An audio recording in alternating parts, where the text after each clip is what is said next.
Iran സമാധാന കരാർ അംഗീകരിക്കാൻ നിശ്ചയിച്ചിരുന്ന വെള്ളിയാഴ്ചത്തെ സമയപരിധി ഇപ്പോഴും നിലനിൽക്കുന്നുണ്ടോ എന്ന കാര്യത്തിൽ തനിക്ക് ഉറപ്പില്ലെന്ന് അമേരിക്കൻ പ്രസിഡന്റ് ഡൊണാൾഡ് ട്രംപ് ഫ്ലോറിഡയിലെ മാർ-എ-ലാഗോയിൽ മാധ്യമപ്രവർത്തകരോട് സംസാരിക്കുകയായിരുന്നു അദ്ദേഹം. യുദ്ധം അവസാനിപ്പിക്കാനുള്ള നയതന്ത്ര നീക്കങ്ങളിൽ അമേരിക്കൻ ഭരണകൂടം നേരിടുന്ന പ്രതിസന്ധിയാണ് ട്രംപിന്റെ വാക്കുകളിൽ നിഴലിക്കുന്നത്. ലോകത്തെ പ്രധാന ചരക്കുഗതാഗത പാതയായ ഹോർമുസ് കടലിടുക്ക് ഇറാൻ അടച്ചതിനെക്കുറിച്ചുള്ള ചോദ്യത്തിന് വളരെ ലാഘവത്തോടെയാണ് ട്രംപ് പ്രതികരിച്ചത്.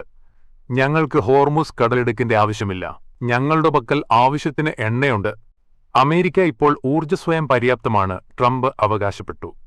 തന്റെ സമാധാന നീക്കങ്ങളെ പിന്തുണയ്ക്കാത്ത ലോകരാജ്യങ്ങൾക്കെതിരെ ട്രംപ് രൂക്ഷ വിമർശനം ഉന്നയിച്ചു. ഞാൻ ലോകത്തിനു വേണ്ടി വലിയൊരു ഉപകാരമാണ് ചെയ്തത്, എന്നാൽ ലോകം അത് തിരിച്ചറിഞ്ഞില്ല, എന്നോട് നന്ദി കാണിച്ചതുമില്ല, ട്രംപ് പരിഭവം പറഞ്ഞു. ഇറാന്റെ ആക്രമണങ്ങൾക്കിടയിലും താൻ സമാധാനത്തിനായി ശ്രമിച്ചുകൊണ്ടിരിക്കുകയാണെന്നും എന്നാൽ മറ്റ് രാജ്യങ്ങൾ ഇതിൽ വേണ്ടത്ര സഹകരിക്കുന്നില്ലെന്നും അദ്ദേഹം കുറ്റപ്പെടുത്തി. വെള്ളിയാഴ്ചയ്ക്കുള്ളിൽ ഇറാൻ കരാറിൽ ഒപ്പിട്ടില്ലെങ്കിൽ കടുത്ത നടപടിയുണ്ടാകുമെന്ന് നേരത്തെ ട്രംപ് മുന്നറിയിപ്പ് നൽകിയിരുന്നു.